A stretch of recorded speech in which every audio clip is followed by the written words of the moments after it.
Welcome back to the best hour of their day. On today's episode, we are diving deep into a very small, specific topic, and that is the Whiteboard Brief. This is what starts your class. You want to provide the best hour of the day for your members, your clients, your athletes.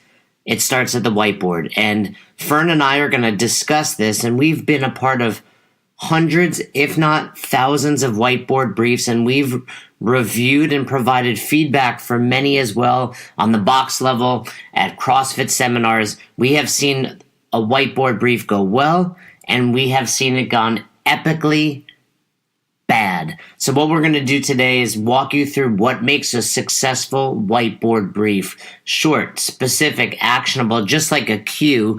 We hope you enjoy. We hope you can take something. I listen to a ton of podcasts, read a ton of books, and my goal with everything I do is, hey, if I can learn one thing from this, it's been a success. So hopefully you learn one thing, and what I'd like for you to do is if you do learn that one thing, please shoot it over to me so we can provide you an even better experience. We want to help make this podcast the best thing out there for box owners. So shoot me an email, text, slide into the DM, whatever it takes. Let me know what's worked for you. And if you listen to the whole thing, we will tell you that you are welcome to film your whiteboard brief, send it over to us, and we will help evaluate it, provide you feedback, and make you an even better coach. So without further ado, today's episode, all about the whiteboard brief.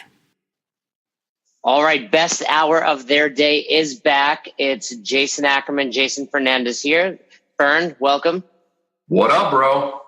So you just worked a level 1 this weekend. You're coming back. We're sitting down. It is Tuesday morning, and today we are going to dive into the whiteboard brief. So why don't you kick this off, and how would you define the whiteboard brief?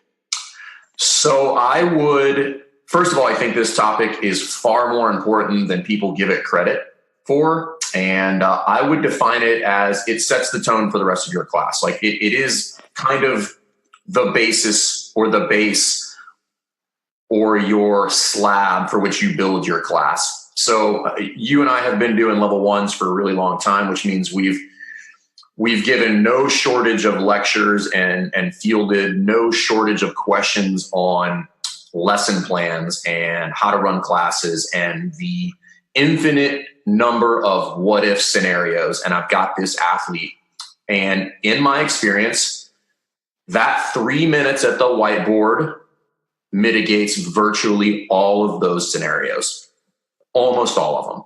So 2 things. One, you say 3 minutes. So I want to talk about that. How long should a good whiteboard brief be? But do you think this is the most overlooked aspect of running a successful class? Probably second to just having a lesson plan. I think from there it is probably the most overlooked aspect of running a class. As somebody who has a really solid ability to brief a workout and paint what I like to describe as paint a picture that the athletes fill in themselves, runs an efficient class. They don't have pushback from the athletes. They don't have any misunderstanding about what's supposed to happen. They don't have people that are scaling incorrectly. So all of these things that are generally the problems that coaches have in the classes can be solved at the whiteboard. Right, because like you said, hey, Susie's ankle is hurt. What is she going to do? How much weight should I use? RX is 185. I can't do that. Cool, we're going to solve that problem. Just shut the F up and listen to me talk at this whiteboard for 3 minutes, and I'm going to answer everything for you. Yeah, and you can definitely overdo the whiteboard too. So that's a real thing, and we'll get into that. But there's certain things that you really need to cover at the whiteboard, and you can save yourself from a lot of headaches if you start to really dial this in and do this well. And it's also a good way to make the class entertaining. You know, like the whiteboard doesn't have to be all business. You can do both at the same time. So first question, how long should it be? No longer than 5 minutes, but I would tell you that 5 minutes is a bit on the long end. And I'm, full disclosure, and I'm sure you are too. Like I'm as guilty as anybody of going for 5 minutes, and sometimes that, or maybe even longer, depending on the class of the day and who the people in the class is. But like I would tell you, 3 minutes is that sweet spot. You can discuss and put out a lot of information in 3 minutes without belaboring the point. Yeah, I was going to make a joke about never going longer than 5 minutes, but it's a friendly podcast. So, yeah, because think about it. This is the best hour of their day. The average person coming in literally has 60 minutes. And if you're telling me you're taking 5 of their 60 minutes of fitness to talk to them, you're wasting their time. Yeah, usually in my experience, when I watch coaches brief the whiteboard, once you get past 3 minutes, you're either becoming incredibly redundant or you're just babbling about things that are not actually relevant. So that 3 minutes is plenty of time to give the major bullet points and talk and for the most part, answer the questions that people are going to have. Okay, so if someone's going too long, you say they're being redundant. Let's chip away at these. What are some other mistakes they might make? Let's eliminate mistakes. And if you're listening, think about the last time you briefed. Did you do any of these things that we're about to discuss? So for sure, it's like redundant. Hey, you've already talked about the thruster. Stop talking about the thruster. We get it. What else might you see? So one of the big things that I see, and I still haven't figured out why this happens, is people will try to backtrack. They'll try to work backwards and they'll talk about all the things in the workout and then they'll say what the workout is. So they kind of do it backwards. So a good workout brief, you should go through very, very quickly what the workout is, just so that people can wrap their brains around it.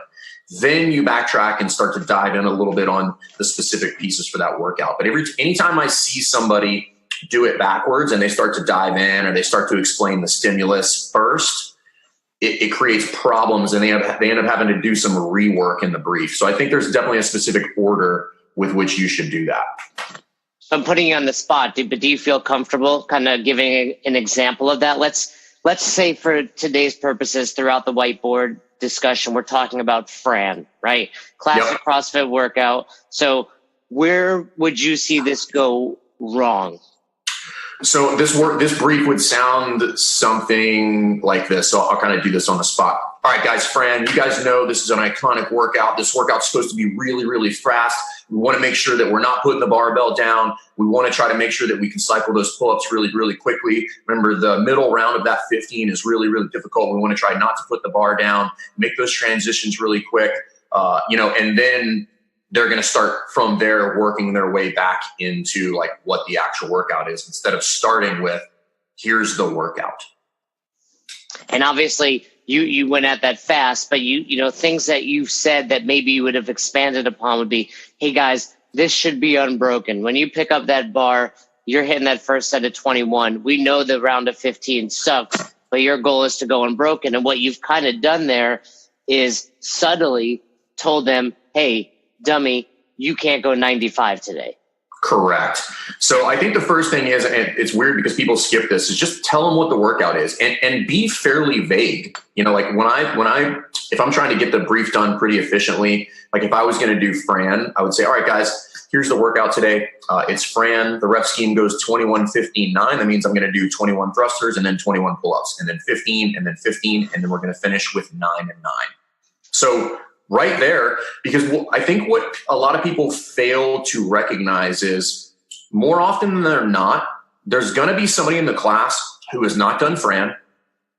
There's going to be somebody in the class who doesn't understand the rep scheme. And if you start getting into the strategy of Fran and cycling the barbell before fundamentally telling them what the workout is and how it works, they're confused. And now I've created anxiety for this athlete who already was scared to be there and now has a ton of questions that when I do backtrack and tell them the workout, it's not going to register, that it's not going to go in their brain because I've freaked them out.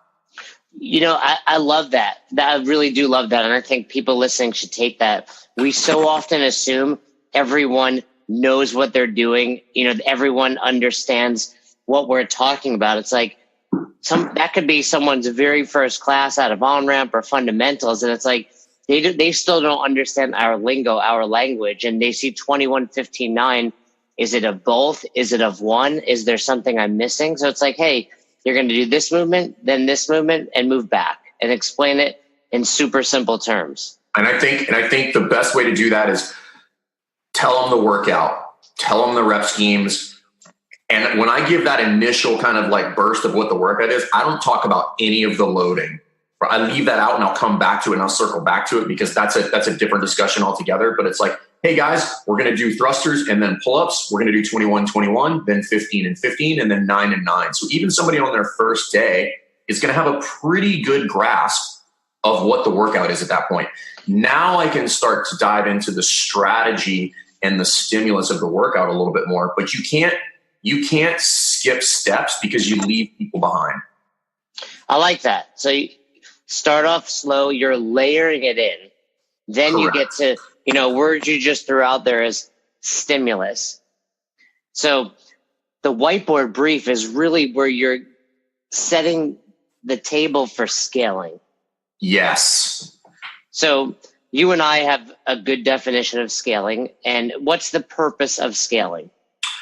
If we're going to go by the level 1 manual, the purpose of scaling is, to preserve the intended stimulus of the workout. So that means a couple different things. It means to preserve the movement stimulus and to preserve the time domain stimulus of the workout, or the round or reps domain of the workout. So we have to express to people what that is. And I think it's also important in some instances to express to them, and this might even be more important, to express to them what it is not. For example? So for example, if we're going to say Fran, we use Fran because it's a fairly simple workout from a rep scheme and movements. However, that gives a lot of people anxiety. So we know it's a fast workout, but there's always the athlete in the class who can probably do Fran at the prescribed weight of 95 or 65 for the thrusters and the pull-ups. But could they do it in the time frame that Fran is intended to be done?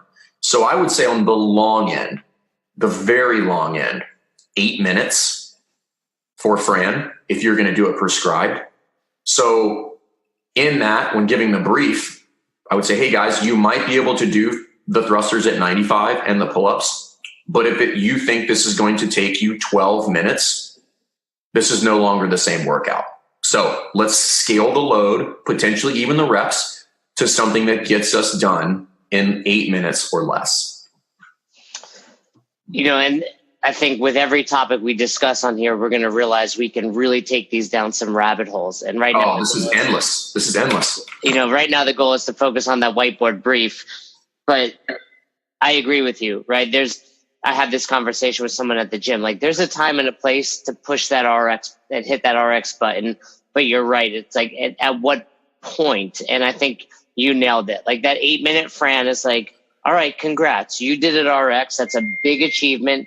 Now the goal is we need to get you faster. But if I'm watching a class and someone's, picking up that round of 9 and it's, 8 minutes, 9 minutes into this workout, we've failed them. Yeah, we've missed the mark on what that is supposed to look and feel like. And I think you have to tell people what it's supposed to look and feel like, because all they see is 95, 65 and butterfly kipping pull-ups. When what I want them to see is, don't put that bar down and go really fast.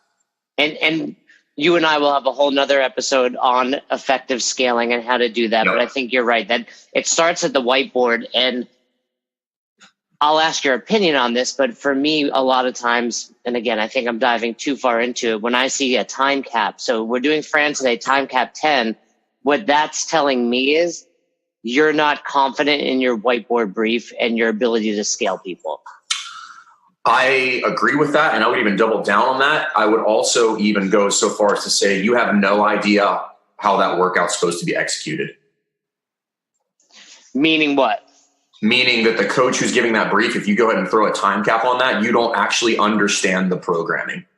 So your ability to brief the WOD correctly means that you understand how the workout is supposed to unfold and you understand what appropriate scaling is. The second you throw a time cap on it means that you fundamentally don't understand that or don't care. Yeah, so it's twofold, and I hit almost every workout I can before I coach it, so I understand it and can tell people, hey, it's in this round of 15, 7 reps in, your brain is gonna tell you to put it down, but you need to hold on. Or, I remember the first time I went unbroken in France, so having that experience certainly lays it down. And what I tell people, and granted, hey, you want to put a time cap up there because you no matter how well you brief, sometimes you will have that person that doesn't listen and goes RX or tries to go too heavy. And we'll talk about how to fix that later on, but you can still address that in the whiteboard brief too. Absolutely. And, what I tell people is I've done a good job at the whiteboard when everyone is finishing a given workout, within a minute or two, or if we're doing an AMRAP, everyone's getting within the same round or two, because that means they've all scaled appropriately and I've done my job. And sometimes, a bad job is someone still going, and sometimes a bad job is someone has done too fast. If we're doing Fran and someone's done in a minute and 10 seconds, I've done them a disservice too. Correct. I agree with that wholeheartedly. So let's take it back to the whiteboard brief. 3 minutes to be up there. What's coming after you go over the workout? So first thing, my order kind of goes, first, what is the workout? From there, I'm going to tell people what the stimulus is. And I want that to be on the front end because I want that to simmer as I move from what the stimulus is into some of the movements and some of the loading. Because if I tell them what the stimulus is first, whether it's rep schemes or whether it's a number of rounds or whether it's a specific time domain, they've already got a weight in their head. They're like, oh, okay. If I'm going to do it that fast, this is probably the appropriate weight for me. From there, go ahead. No, I like that where now without even telling them, they've started to think about it. And I don't want to get off topic again, but as you were saying that, my question becomes, how do you address those people that never do the opposite and challenge themselves? Meaning that we all have Susie. They always underwork. Correct. We all have the Susie at the gym that it's like, cool, we're doing thrusters, 55. Cool, we're doing snatches, 55. Or green band.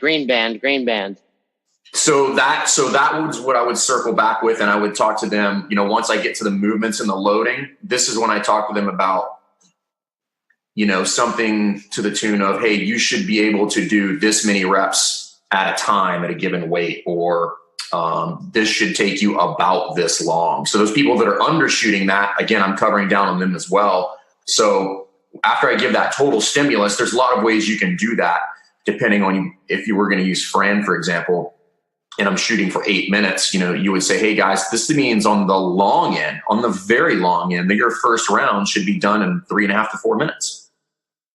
Yeah. So you're setting it up for success both ways. Hey, I need you to go unbroken, but at the same time, 21 isn't necessarily your fastest 21. You may have to take a breath in there. It shouldn't be light either. Correct. And I think that's where, kind of telling them what it is and what it is not is super beneficial, because some people, again, they're like, okay, that's what it is, but you really have to be specific about what it is not in some instances. Guys, Fran, this is not a 15-minute workout. That's a lot different than saying Fran is 8 minutes and under. I like that. So we're setting the tone as far as, hey, this is fast, but it's also not necessarily, it's still a grind. It's a grind. It should hurt. It should be painful. And again, I think if you, from a standpoint of like the big takeaway here, and we're going to dive into some more of the nuts and bolts of this, but the goal, so the overarching goal, if you're listening to this podcast, you're like, what makes a good whiteboard brief? A good whiteboard brief is you, again, and I mentioned this earlier, I put the outline of the picture up on the board. They color it in themselves. But I lead them to that along the way. And the first place I do that is with the whiteboard.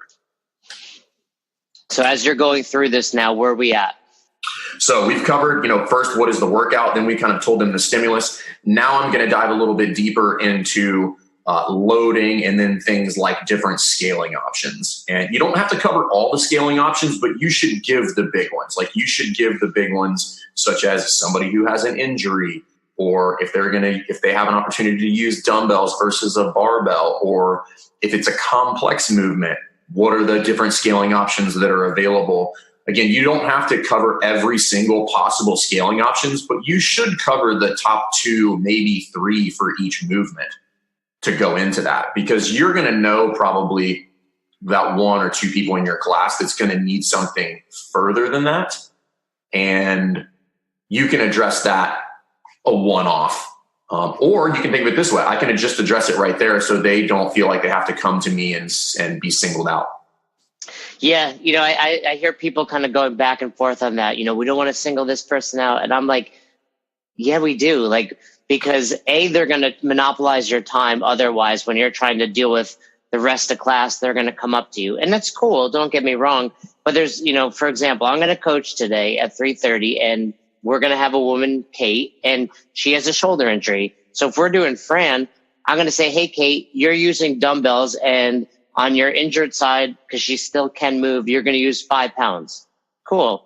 Or you're going to use an empty bar. Or potentially, if we have to, you're going just single arm. But that way, she's taken care of. And there are probably other people in that class that may have something you didn't realize going on with their body. Yeah.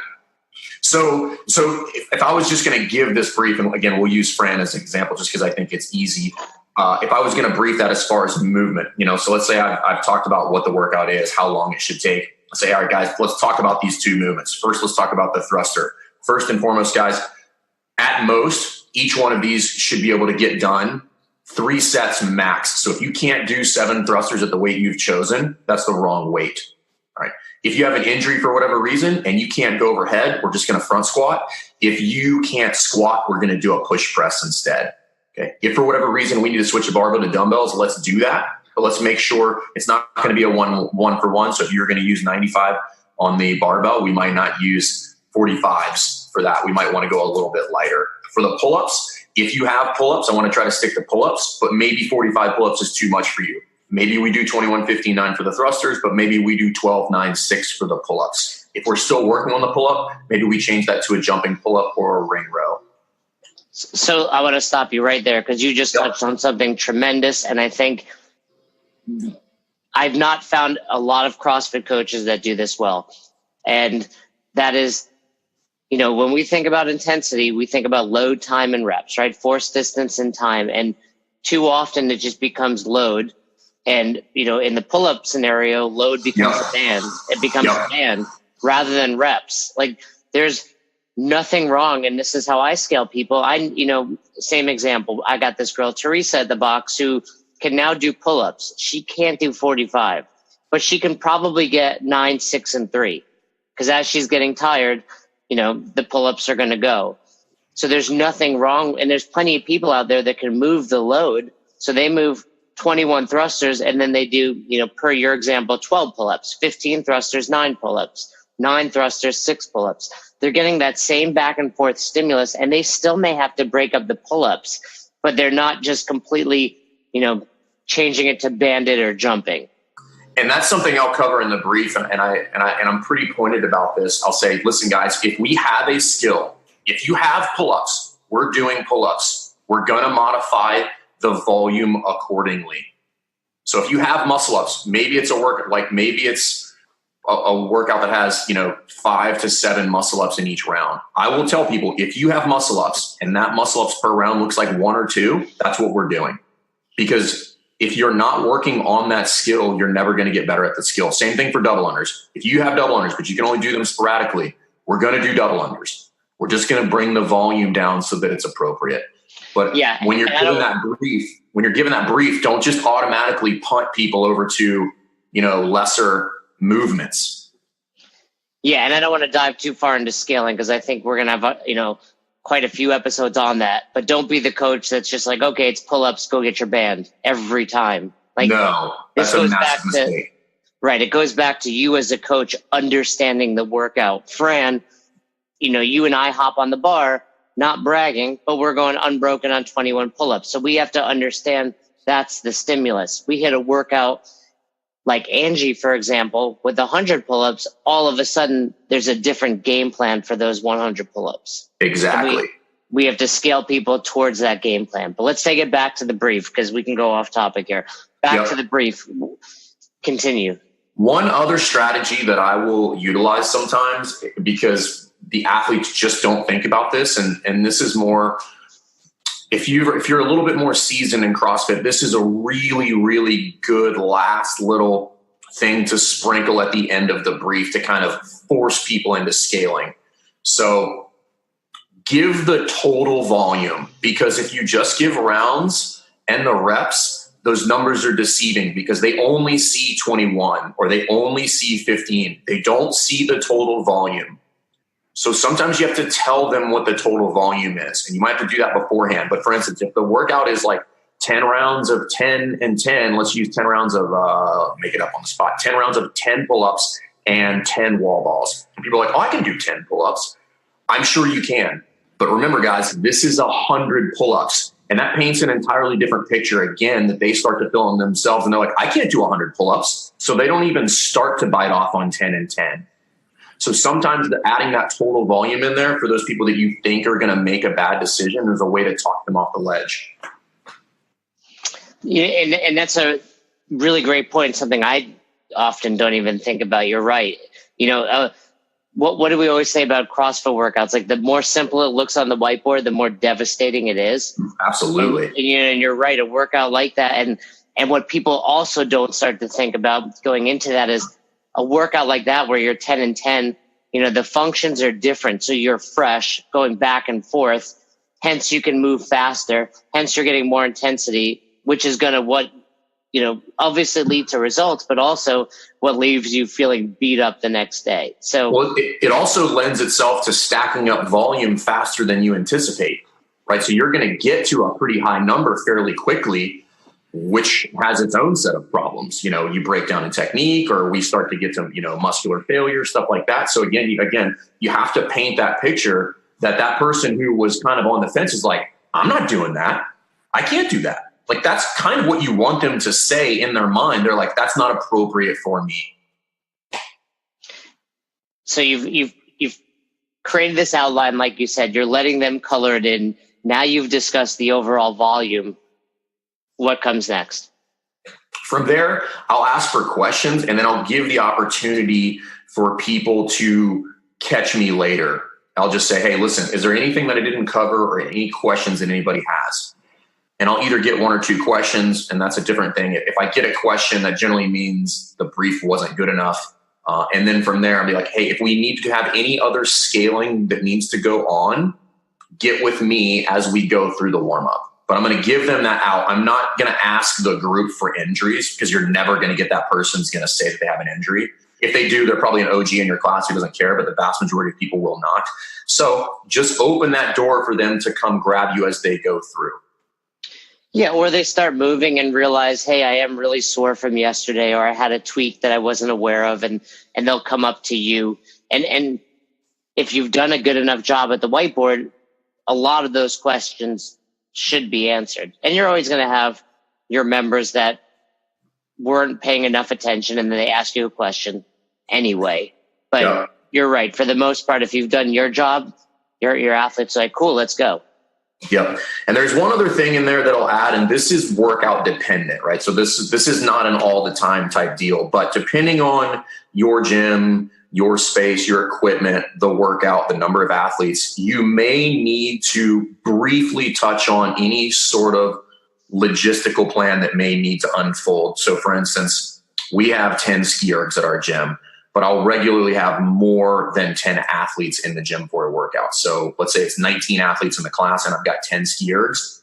I need to tell them right up front, because they already have the question and I don't want them thinking about that through the workout or through the warm up. I want them paying attention. You might tell them, hey guys, here's what we're going to do. We're going to stagger start this by 2 minutes. And what we're going to do in the warm up is I'm going to pair you up for the warm up. One of you is going to be athlete number 1. One of you is going to be athlete number 2. You guys figure out who that's going to be. And athlete 1 is going to start first. Athlete 2 will start second. Or if there's any sort of specific logistical layout that needs to happen, do that right out of the gate.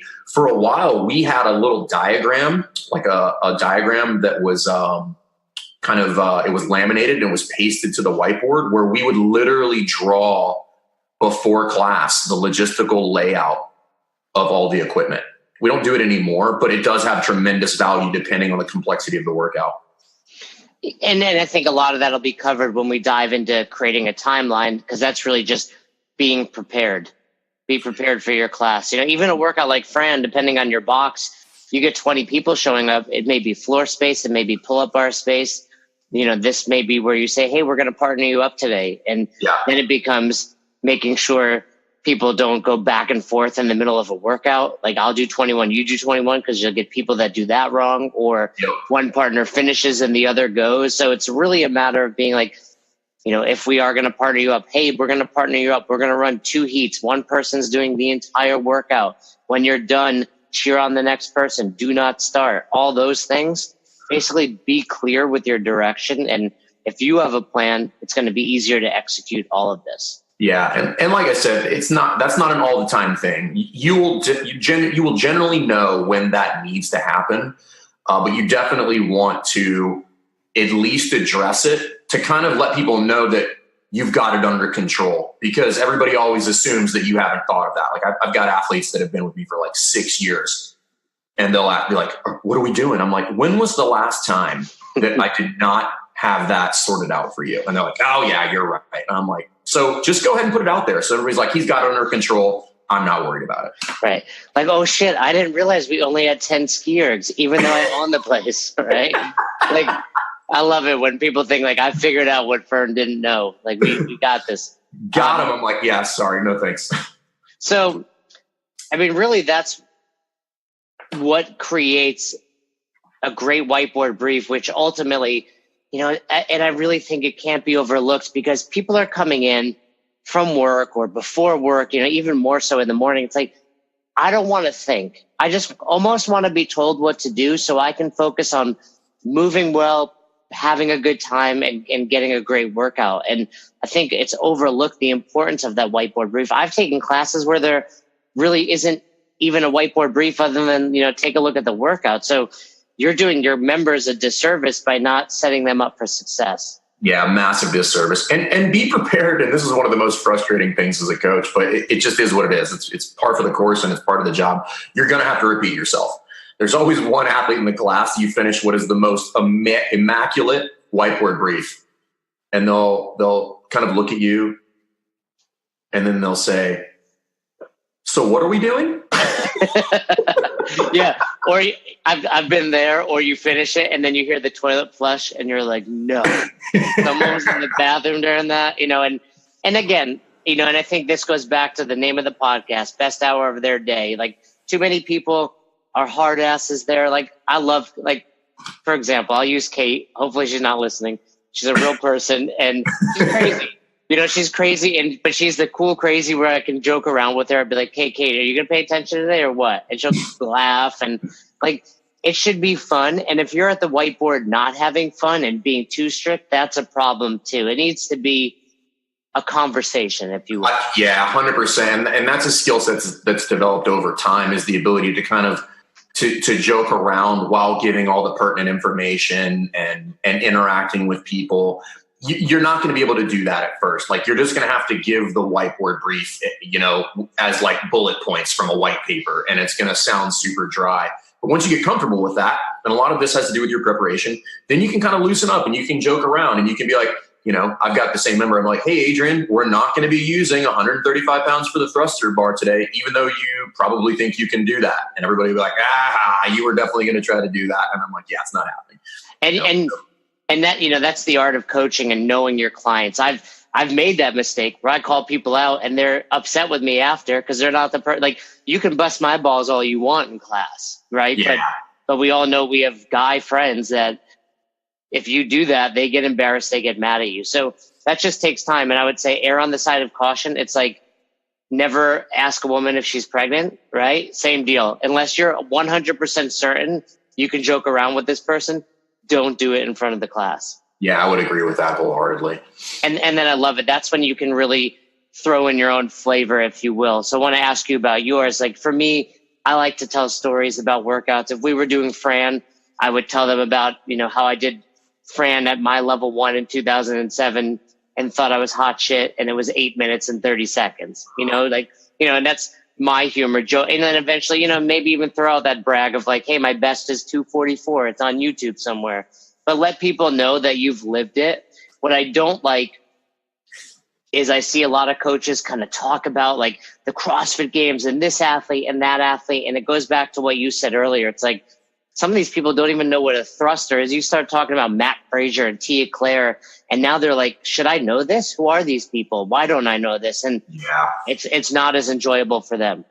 Yeah. Focus on your box, not what's going on outside your box. You know, if you want to talk about what's something that happened earlier in their day, you're like, hey, the 9 a.m. crushed it. Everybody came in at these exact times because they scaled appropriately. You know, give them some reference points because, you know, there's always people across classes that are looking at that other athletes. So don't be afraid to use that to your advantage, because you can kind of use somebody in a previous class who made a good or bad decision to kind of push people in the right direction in those later classes. They're like, oh, well, John used 65 and did it in 6 minutes. Well, he's fitter than me, so I'm definitely going to use 55 for this workout. You know, so use those earlier classes and those times on the board as some benchmarks so that they can look at that and, you know, again, make a good decision. Like, your job as the coach is to help people make good decisions. Yeah. And, you know, that could be pointing out somebody and being like, hey, you know, Vince, he usually comes to this class. He hit the 7 a.m. He got this time. John, I want you to try to chase that. Now you've dangled that carrot for him. So he sees that. And it's also good as a coach. There are times where I haven't had a chance to hit the wad. I can obviously look at it and have a good idea of what I think people should be getting, but I've been wrong before. So I'll look at earlier classes and say, okay, looks like everyone's falling in this, you know, 7 or 8 minute time range, or it looks like everyone's getting around 4 or 5 rounds. And I look at the people that I know scale appropriately to give me that gauge. Yeah. And there's one other thing, and I think we could probably wrap it up with this one, and I think this comes last. This is probably the last thing I would try to add to my whiteboard brief if I was working on this. And I just, Cassidy, who's one of my coaches, he's also on seminar staff. He just recently went to the adaptive course. Have you gone to the adaptive course? I've not taken it, but I would definitely like to. It's on my list of seminars to take. Mine too. And one of the things they talk about in the adaptive course, this is kind of the psychological piece of coaching, is they really put an emphasis on avoiding using terms such as can't, right? So this one is super, super tough to do from a coaching standpoint. So a perfect example would be this, and we'll just stick with Fran so that everything here is consistent. All right, guys, 21, 15, 9 thrusters and pull-ups. If you can't do pull-ups, we're going to do ring rows. So automatically I've put somebody like in the dunce hat, you know, and a simple way to rephrase that would be, guys, we've got a couple different options here. I've got pull-ups and ring rows. My folks who are going to be doing pull-ups, you guys are going to be set up over here. All my folks who are still working on the pull-ups are going to be doing ring rows. You're over here. So I didn't label them as not being able to do something. I just kind of labeled them as like, you're working on a skill set. That's phenomenal. And, you know, something I've not thought about it from that whiteboard perspective, which is great. That is definitely something I try to do as a coach. I remember, you know, growing up wrestling, I heard it one time, and I want to attribute it to Randy Couture, a UFC fighter, but he would always say, try to coach in the positive. So you tell somebody, you know, say we're wrestling, and I say, hey, Fern, don't get taken down. Now all of a sudden you get taken down, and you're like, shit, not only did I get taken down, but I wasn't supposed to, and my coach is mad at me. Yeah, so, and I was definitely not trying already to get taken down. Like, I did. Yeah, like, no shit, I shouldn't be on my back here, right? So, you know, and in my head, and this, you know, Greg Amundsen used to say, you know, talk to yourself in the positive, you know, and it would be, you know, Greg Amundsen, a CrossFit OG, if you Google him. So rather than even, you know, you might say to yourself, don't stop, over and over again, thinking you're being positive. But every time you say don't stop, you're saying stop. Yeah. Right. So I always try to say that, and I'll catch myself saying that to somebody once in a while, and I quickly just try to reframe it. But, you know, so if you're listening and you're coaching, try to keep going, throw words of encouragement out there. You know, you can do it. Hold on for more, that type of stuff. And I love it that it starts at the whiteboard brief. And really like I said, that's last, because that's a really tough to layer in, just because for most of us, that type of terminology is pretty habitual. Like it's not necessarily even wrong to use that terminology, but we want to flip it and create a better experience for those people. Because if the first experience of the best hour of their day is me telling them what they can't do, I've already started off on the bad foot. Exactly. So last piece that I do want to ask you about, and this is kind of stylistic. I throw in some flavor on my own. Obviously, we all have our own sense of humor, personality. Like we would say on seminar staff, be you at an 11. Just be fun, be energetic. One thing I would add to all of this is start on time. Typically, the whiteboard brief is the first thing. My class today starts at 3:30. I know people will stroll in late, but I'm at that whiteboard at 3:30 because if I start pushing it back to 3:32, 3:35, they're just going to keep showing up later. Yes, agreed. And on that note, when they do show up, and this is a mistake that a lot of people make, because this is part of your whiteboard brief, like this is going to happen. When that person shows up late, just say, hey, Jason, good to see you. Glad you're here. And continue on with your whiteboard brief. Yes, don't call them out for being late. Don't do anything. Don't make them do burpees, you mean? No, it's fucking stupid. Don't do that. Just say, hey, what's up? I'm glad you're here, because at the end of the day, you have no idea what that person's going through. Like they may have had a shitty day at work. So just tell them, hey, what's up? Glad you're here. Now, there are, on the flip side, and this is kind of the art of coaching, there are my folks who are habitually late, and I'll give them a hard time if they show up on time. And again, that's the art of coaching. That's knowing your people. But I agree, nothing makes me cringe more than that coach that yells at them and makes them do burpees, because unless it's that habitual person, it's like when they're 4 minutes late, they're already anxious. We've all been in the car, like getting stopped at that last red light, like, oh man, I'm going to be late. You're already upset. No need to make it worse and punish them. In fact, I'm too far the other way. Like it'll be 3:40, 3:45. I've had people try to take the 4:30 class. I'm like, well, you're here. Just come and take my class. Like, I love having people there. Why wouldn't I? Like, I can do that. Like, I can take class. Like, yeah, like you missed the brief. I'll go over it with you, but you didn't. As long as I don't feel like you're putting yourself in danger because you missed something. Correct. We're warmed up, but yeah, make it fun.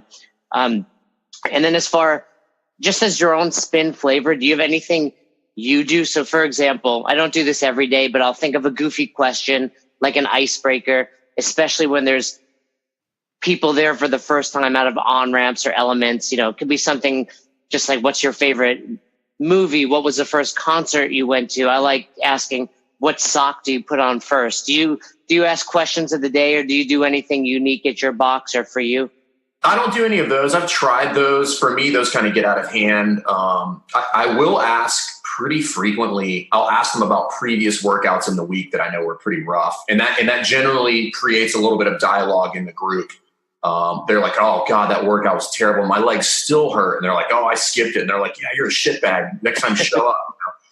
So I'll talk about that kind of stuff. Or if there's just anything going on, I'll ask them, if they saw the game last night or anything like that, and make fun of somebody who's a, fan of the losing team or something like that. But, for me, it depends on the class, but for a while there, I got pretty lengthy on the briefs, and I've been really trying to dial that in while still having a good time. So I'm trying to cut some of that stuff out because I just like to interact with people. So, I could easily do an 11-minute whiteboard brief and it'd be amazing. Everybody have a good time, but now we have a 49-minute class. Yeah. And I think that's got to be key. Like if you're coaching CrossFit, chances are it's because you love people, I hope. And also to some extent because you like talking to people. So you want to make sure that whiteboard brief isn't your opportunity to have an 11-minute monologue at the whiteboard. Because and we'll talk about this in lesson plans, but if there's things you left out in the brief, there's other places you can weave that information in or double back and double down on it. So you don't have to cover everything at the whiteboard brief. You just have to cover the big ticket items, but you can cover some of that other stuff in the general warm up when people are grabbing barbells or people are setting up or people are on the floor stretching or doing some sort of dynamic warm up. You can add to that white brief there. It doesn't have to be this all inclusive, dissertation of the day. Yeah, I think a good way to wrap that up would just be less is more. If you're still going at 11 minutes, because I've been there when I'm taking class and the guy's still talking, I'm like, I just want to move. Less is more for most things in life, but especially at the whiteboard. 100%. So here's the challenge for everybody, guys. Master that whiteboard brief. Set that clock. Try to give all of that pertinent information. What's the workout? What's the stimulus? What are my scaling options and how should that unfold? And try to get it done in 3 minutes, guys. It's a lot harder than you think. And we'll tell you what, if you do that and you record yourself, you can send it to us. We'll have our information in the podcast notes. If you send it to us, we'll take a look at it. But if it's more than 3 minutes, we're not going to watch it. Yeah, that's not entirely true. But if you send me an 11-minute one, I don't even need to watch it, right? If you send us one, we're happy to give you feedback and tell you what you can do better with it. And we hope that by listening to this, it makes your classes better and helps your athletes have the best hour of their day. Any last things to add to the whiteboard brief, Fern? No, that's it. Make sure you do it. Do it well. It's an art. Practice it.